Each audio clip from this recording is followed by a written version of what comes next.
Moby Dick, by Herman Melville. Chapters 45 to 47.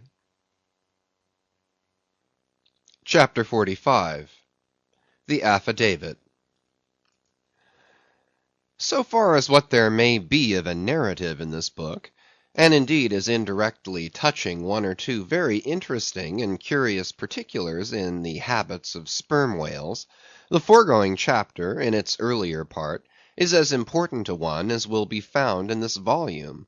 But the leading matter of it requires to be still further and more familiarly enlarged upon, in order to be adequately understood, and moreover to take away any incredulity which a profound ignorance of the entire subject may induce in some minds, as to the natural verity of the main points of this affair. I care not to perform this part of my task methodically, but shall be content to produce the desired impression by separate citations of items practically or reliably known to me as a whaleman; and from these citations, I take it, the conclusion aimed at will naturally follow of itself. First, I have personally known 3 instances where a whale, after receiving a harpoon, has effected a complete escape, and after an interval, in one instance of 3 years, has been again struck by the same hand and slain, when the 2 irons, both marked by the same private cipher, have been taken from the body. In the instance where 3 years intervened between the flinging of the 2 harpoons, and I think it may have been something more than that, the man who darted them, happening in the interval to go in a trading ship on a voyage to Africa, went ashore there, joined a discovery party, and penetrated far into the interior, where he travelled for a period of nearly 2 years, often endangered by serpents, savages, tigers, poisonous miasmas, with all the other common perils incident to wandering in the heart of unknown regions. Meanwhile, the whale he had struck must also have been on its travels. No doubt it had thrice circumnavigated the globe, brushing with its flanks all the coasts of Africa, but to no purpose.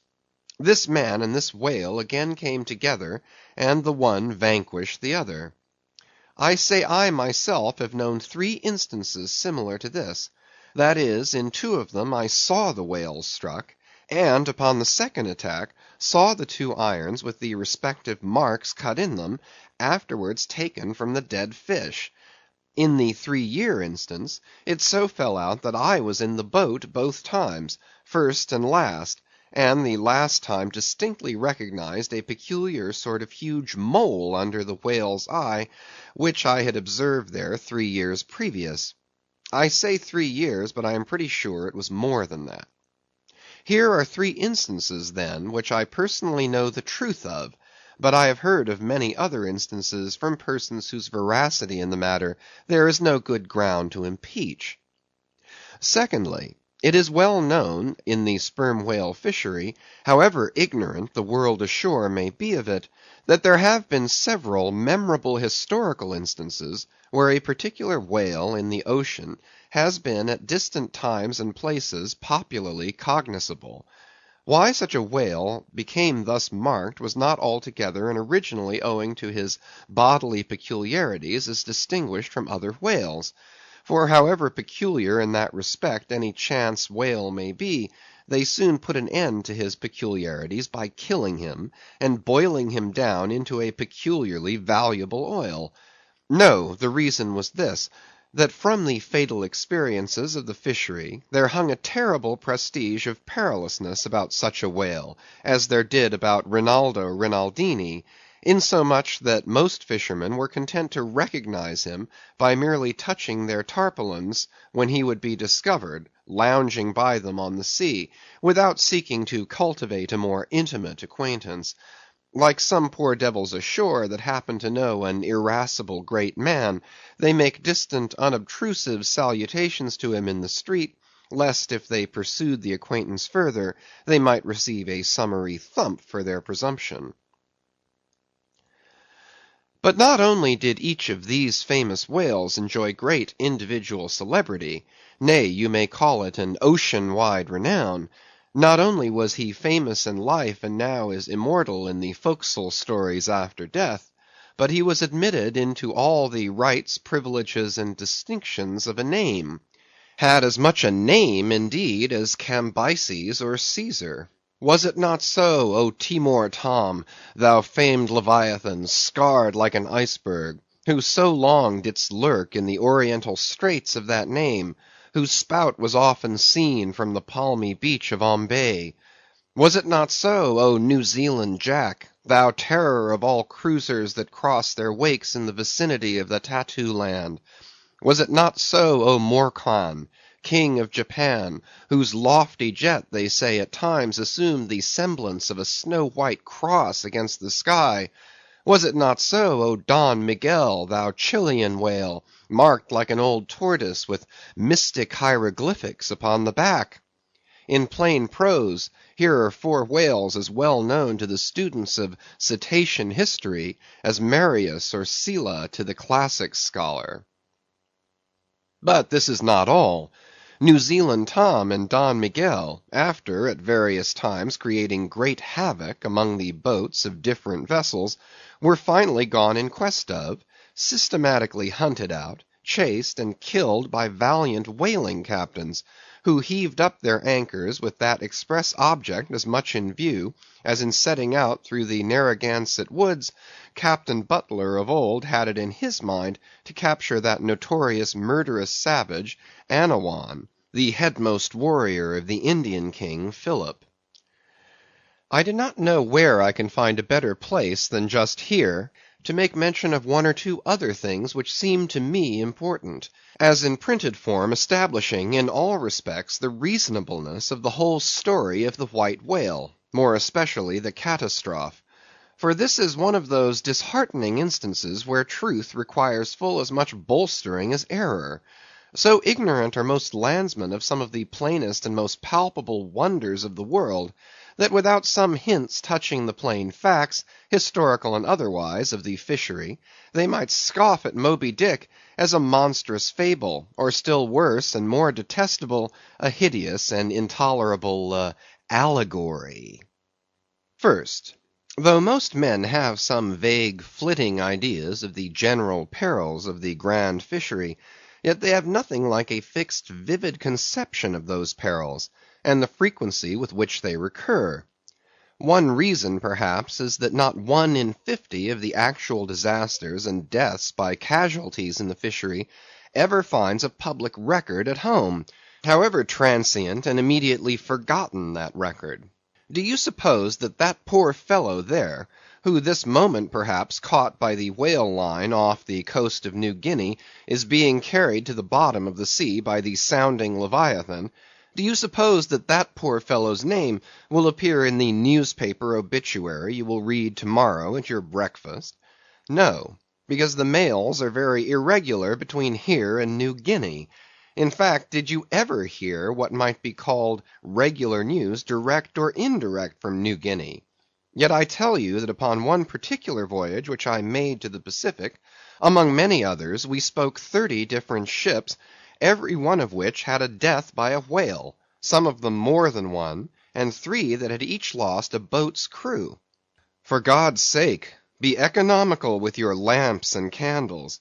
Not a gallon you burn, but at least 1 drop of a man's blood was spilled for it. Secondly, people ashore have indeed some indefinite idea that a whale is an enormous creature of enormous power. But I have ever found that when narrating to them some specific example of this twofold enormousness, they have significantly complimented me upon my facetiousness, when I declare upon my soul I had no more idea of being facetious than Moses when he wrote the history of the plagues of Egypt. But fortunately the special point I here seek can be established upon testimony entirely independent of my own. The point is this: the sperm whale is in some cases sufficiently powerful, knowing, and judiciously malicious, as with direct aforethought, to stave in, utterly destroy, and sink a large ship. And what is more, the sperm whale has done it. First, In the year 1820, the ship Essex, Captain Pollard of Nantucket, was cruising in the Pacific Ocean. One day she saw spouts, lowered her boats, and gave chase to a shoal of sperm whales. Ere long several of the whales were wounded, when suddenly a very large whale, escaping from the boats, issued from the shoal, and bore directly down upon the ship. Dashing his forehead against her hull, he so stove her in, that in less than "10 minutes" she settled down and fell over. Not a surviving plank of her has been seen since. After the severest exposure, part of the crew reached the land in their boats. Being returned home at last, Captain Pollard once more sailed for the Pacific in command of another ship. But the gods shipwrecked him again upon unknown rocks and breakers. For the second time his ship was utterly lost, and forthwith forswearing the sea, he has never tempted it since. At this day Captain Pollard is a resident of Nantucket. I have seen Owen Chase, who was chief mate of the Essex at the time of the tragedy. I have read his plain and faithful narrative. I have conversed with his son, and all this within a few miles of the scene of the catastrophe. Footnote: the following are extracts from Chase's narrative. "Every fact seemed to warrant me in concluding that it was anything but chance which directed his operations. He made too several attacks upon the ship, at a short interval between them, both of which, according to their direction, were calculated to do us the most injury, by being made ahead, and thereby combining the speed of the two objects for the shock; to effect which, the exact manoeuvres which he made were necessary. His aspect was most horrible, and such as indicated resentment and fury. He came directly from the shoal which we had just before entered, and in which we had struck 3 of his companions, as if fired with revenge for their sufferings." Again, "At all events, the whole circumstances taken together, all happening before my own eyes, and producing at the time impressions in my mind of decided calculating mischief on the part of the whale, many of which impressions I cannot now recall, induce me to be satisfied that I am correct in my opinion." Here are his reflections some time after quitting the ship, during a black night in an open boat, when almost despairing of reaching any hospitable shore. "The dark ocean and swelling waters were nothing. The fears of being swallowed up by some dreadful tempest, or dashed upon hidden rocks, with all the other ordinary subjects of fearful contemplation, seemed scarcely entitled to a moment's thought. The dismal looking wreck, and the horrid aspect and revenge of the whale, wholly engrossed my reflections, until day again made its appearance." In another place, page 45, he speaks of "the mysterious and mortal attack of the animal." Secondly, the ship Union, also of Nantucket, was in the year 1807 totally lost off the Azores by a similar onset, but the authentic particulars of this catastrophe I have never chanced to encounter, though from the whale hunters I have now and then heard casual allusions to it. Thirdly, some 18 or 20 years ago, Commodore J., then commanding an American sloop of war of the first class, happened to be dining with a party of whaling captains on board a Nantucket ship in the harbor of Oahu, Sandwich Islands. Conversation turning upon whales, the Commodore was pleased to be skeptical touching the amazing strength ascribed to them by the professional gentlemen present. He peremptorily denied, for example, that any whale could so smite his stout sloop of war as to cause her to leak so much as a thimbleful. Very good, but there is more coming. Some weeks after, the Commodore set sail in this impregnable craft for Valparaiso, but he was stopped on the way by a portly sperm whale that begged a few moments' confidential business with him. That business consisted in fetching the Commodore's craft such a thwack, that with all his pumps going he made straight for the nearest port to heave down and repair. I am not superstitious, but I consider the Commodore's interview with that whale as providential. Was not Saul of Tarsus converted from unbelief by a similar fright? I tell you, the sperm whale will stand no nonsense. I will now refer you to Langsdorff's voyages for a little circumstance in point, peculiarly interesting to the writer hereof. Langsdorff, you must know, by the way, was attached to the Russian Admiral Krusenstern's famous discovery expedition in the beginning of the present century. Captain Langsdorff thus begins his 17th chapter. Quote, By the 13th of May our ship was ready to sail, and the next day we were out in the open sea, on our way to Ochotsk. The weather was very clear and fine, but so intolerably cold that we were obliged to keep on our fur clothing. For some days we had very little wind. It was not till the 19th that a brisk gale from the northwest sprang up. An uncommon large whale, the body of which was larger than the ship itself, lay almost at the surface of the water, but was not perceived by any one on board till the moment when the ship, which was in full sail, was almost upon him, so that it was impossible to prevent its striking against him. We were thus placed in the most imminent danger, as this gigantic creature, setting up its back, raised the ship 3 feet at least out of the water. The masts reeled, and the sails fell altogether, while we who were below all sprang instantly upon the deck, concluding that we had struck upon some rock. Instead of this, we saw the monster sailing off with the utmost gravity and solemnity. Captain De Wolf applied immediately to the pumps to examine whether or not the vessel had received any damage from the shock, but we found that, very happily, it had escaped entirely uninjured. Now the Captain De Wolf here alluded to as commanding the ship in question is a New Englander, who, after a long life of unusual adventures as a sea captain, this day resides in the village of Dorchester, near Boston. I have the honor of being a nephew of his. I have particularly questioned him concerning this passage in Langsdorff. He substantiates every word. The ship, however, was by no means a large one, a Russian craft built on the Siberian coast, and purchased by my uncle after bartering away the vessel in which he sailed from home. In that up and down manly book of old-fashioned adventure, so full too of honest wonders, The Voyage of Lionel Wafer, one of ancient Dampier's old chums, I found a little matter set down so like that just quoted from Langsdorff, that I cannot forbear inserting it here for a corroborative example, if such be needed. Lionel, it seems, was on his way to John Ferdinando, as he calls the modern Juan Fernandez.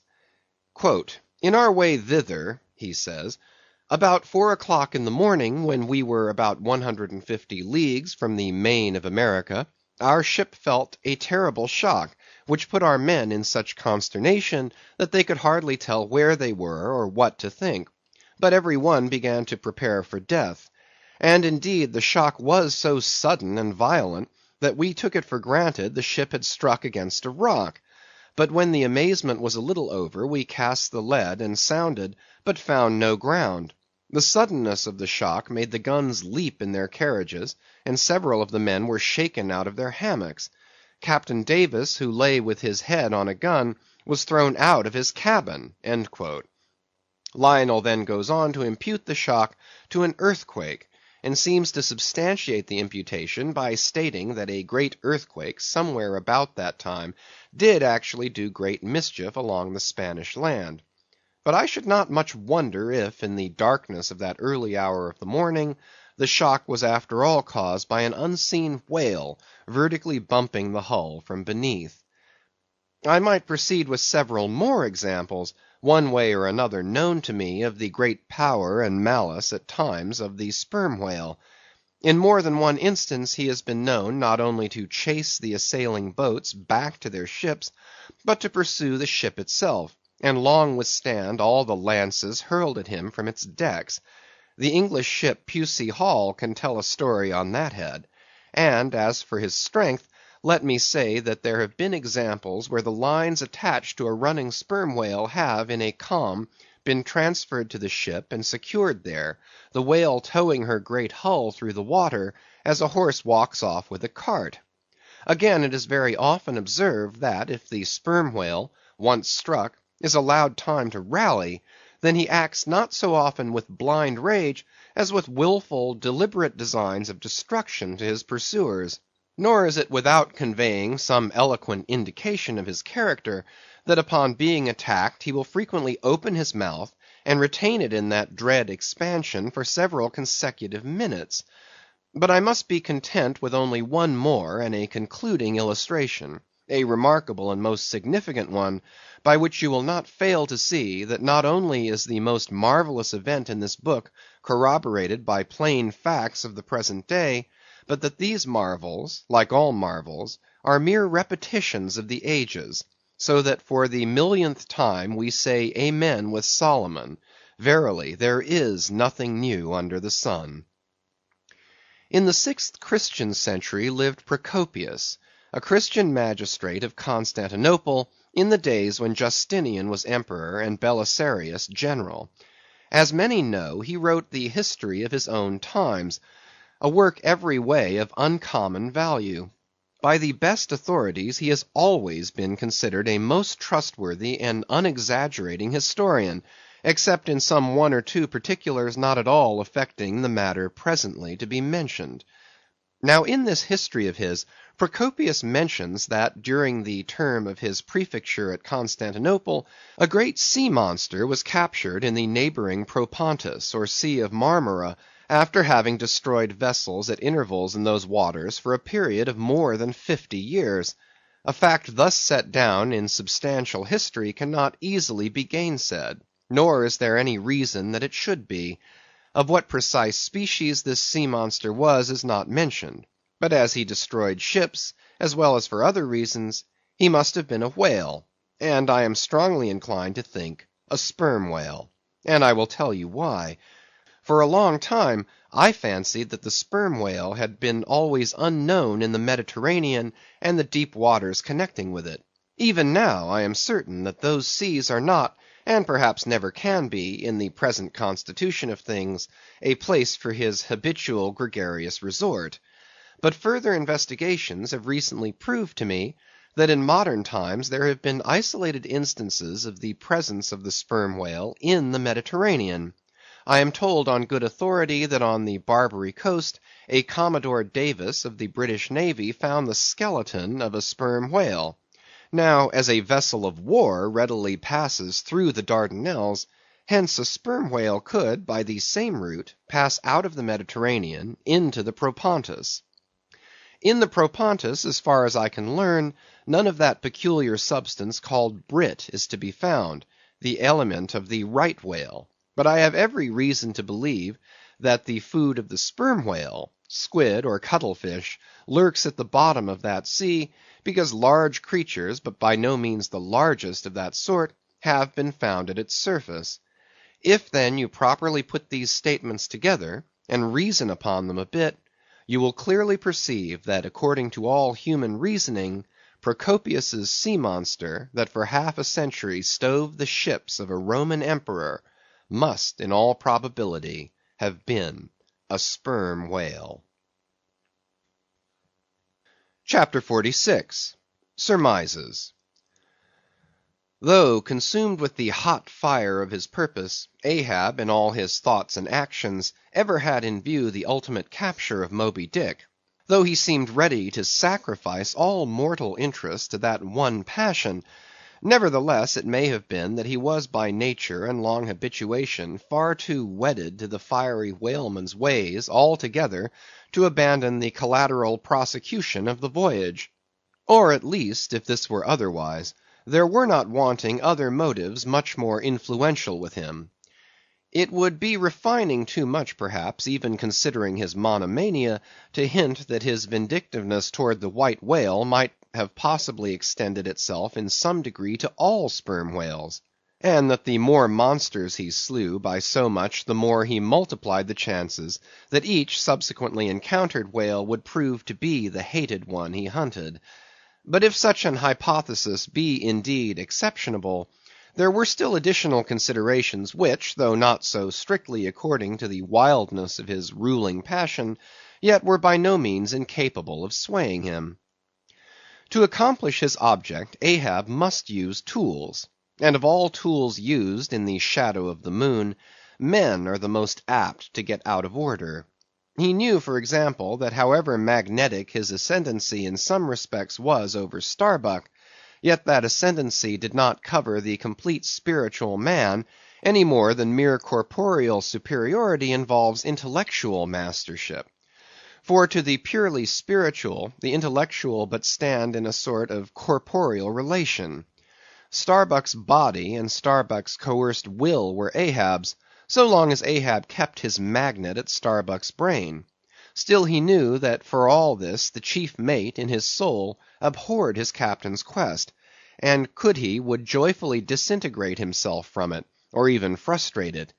It might be that a long interval would elapse ere the white whale was seen.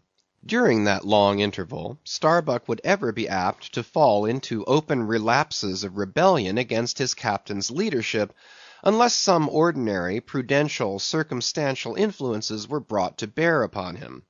Not only that, but the subtle insanity of Ahab respecting Moby Dick was no ways more significantly manifested than in his superlative sense and shrewdness in foreseeing that, for the present, the hunt should in some way be stripped of that strange imaginative impiousness which naturally invested it; that the full terror of the voyage must be kept withdrawn into the obscure background, for few men's courage is proof against protracted meditation unrelieved by action; that when they stood their long night watches, his officers and men must have some nearer things to think of than Moby Dick.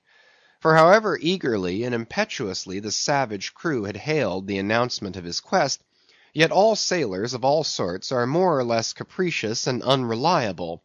They live in the varying outer weather, and they inhale its fickleness; and when retained for any object remote and blank in the pursuit, however promissory of life and passion in the end, it is above all things requisite that temporary interests and employments should intervene and hold them healthily suspended for the final dash. Nor was Ahab unmindful of another thing. In times of strong emotion mankind disdain all base considerations, but such times are evanescent. The permanent constitutional condition of the manufactured man, thought Ahab, is sordidness. Granting that the white whale fully incites the heart of this my savage crew, and playing round their savageness even breeds a certain generous knight-errantism in them, still, while for the love of it they give chase to Moby Dick, they must also have food for their more common daily appetites; for even the high-lifted and chivalric crusaders of old times were not content to traverse 2,000 miles of land to fight for their holy sepulchre, without committing burglaries, picking pockets, and gaining other pious perquisites by the way.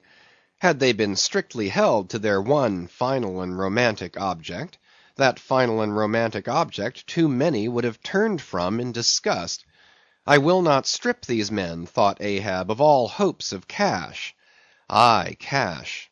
They may scorn cash now, but let some months go by and no prospective promise of it to them, and then this same quiescent cash all at once mutinying in them, this same cash would soon cashier Ahab.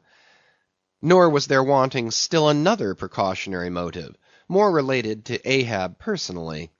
Having impulsively, it is probable, and perhaps somewhat prematurely, revealed the prime but private purpose of the Pequod's voyage, Ahab was now entirely conscious that in so doing he had indirectly laid himself open to the unanswerable charge of usurpation, and with perfect impunity, both moral and legal, his crew, if so disposed, and to that end competent, could refuse all further obedience to him, and even violently wrest from him the command.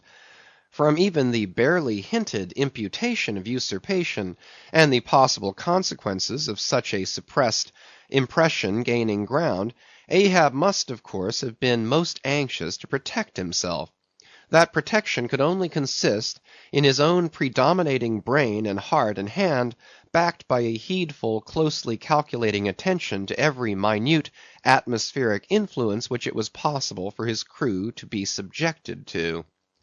For all these reasons then, and others perhaps too analytic to be verbally developed here, Ahab plainly saw that he must still in a good degree continue true to the natural nominal purpose of the Pequod's voyage, observe all customary usages, and not only that, but force himself to evince all his well-known passionate interest in the general pursuit of his profession.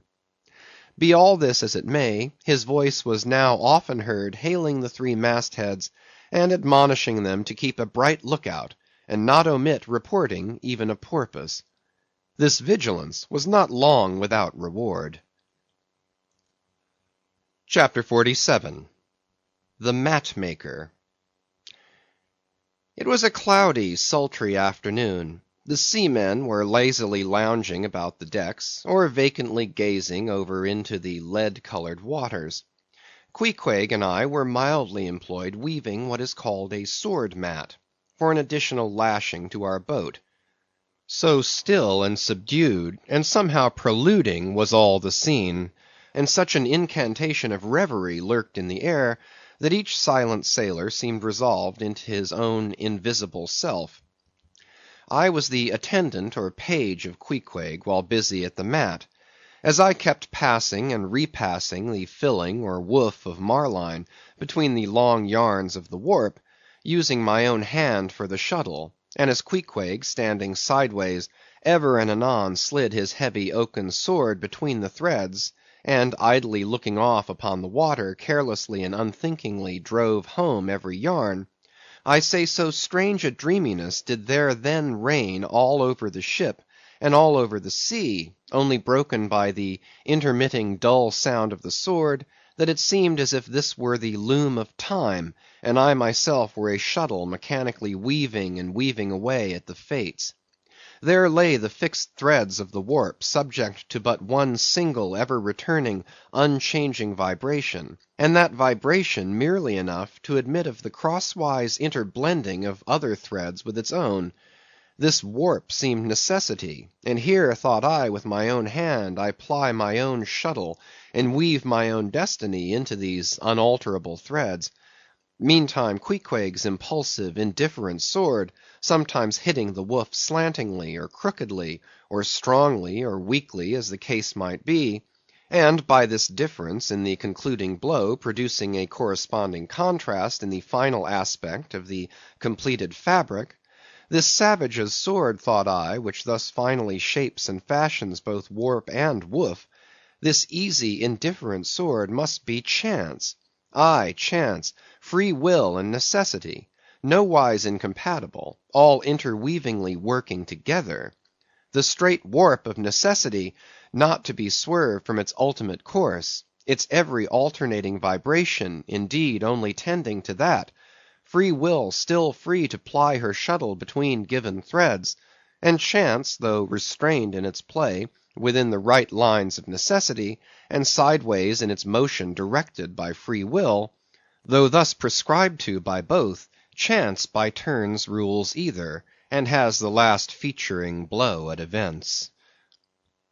Thus we were weaving and weaving away, when I started at a sound so strange, long drawn, and musically wild and unearthly, that the ball of free will dropped from my hand, and I stood gazing up at the clouds whence that voice had dropped like a wing. High aloft in the cross trees was that mad gay-header, Tashtego. His body was reaching eagerly forward, his hand stretched out like a wand, and at brief sudden intervals he continued his cries. To be sure, the same sound was that very moment perhaps being heard all over the seas, from hundreds of whalemen's lookouts perched as high in the air.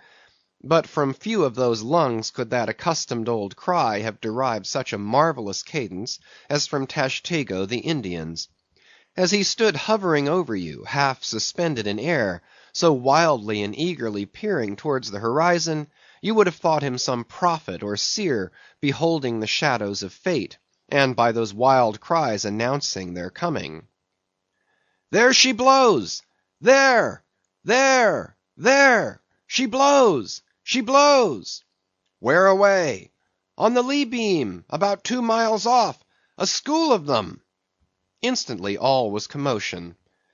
The sperm whale blows as a clock ticks, with the same undeviating and reliable uniformity. and thereby whalemen distinguish this fish from other tribes of his genus. "There go flukes!" was now the cry from Tashtego, and the whales disappeared. "Quick, steward!" cried Ahab. "Time! Time!" Dough Boy hurried below, glanced at the watch, and reported the exact minute to Ahab. The ship was now kept away from the wind, and she went gently rolling before it. Tashtego reporting that the whales had gone down heading to leeward, we confidently looked to see them again directly in advance of our bows. For that singular craft at times evinced by the sperm whale, when, sounding with his head in one direction, he nevertheless, while concealed beneath the surface, mills round and swiftly swims off in the opposite quarter, this deceitfulness of his could not now be in action, for there was no reason to suppose that the fish seen by Tashtego had been in any way alarmed, or indeed knew at all of our vicinity. One of the men selected for ship keepers, that is, those not appointed to the boats, by this time relieved the Indian at the main mast head. The sailors at the fore and mizzen had come down, the line tubs were fixed in their places, the cranes were thrust out, the mainyard was backed, and the three boats swung over the sea like three samphire baskets over high cliffs. Outside of the bulwarks, their eager crews with one hand clung to the rail, while one foot was expectantly poised on the gunwale. So looked the long line of man-of-war's men about to throw themselves on board an enemy's ship.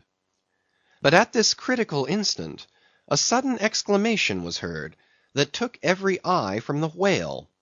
With a start all glared at dark Ahab, who was surrounded by 5 dusky phantoms, that seemed fresh formed out of air.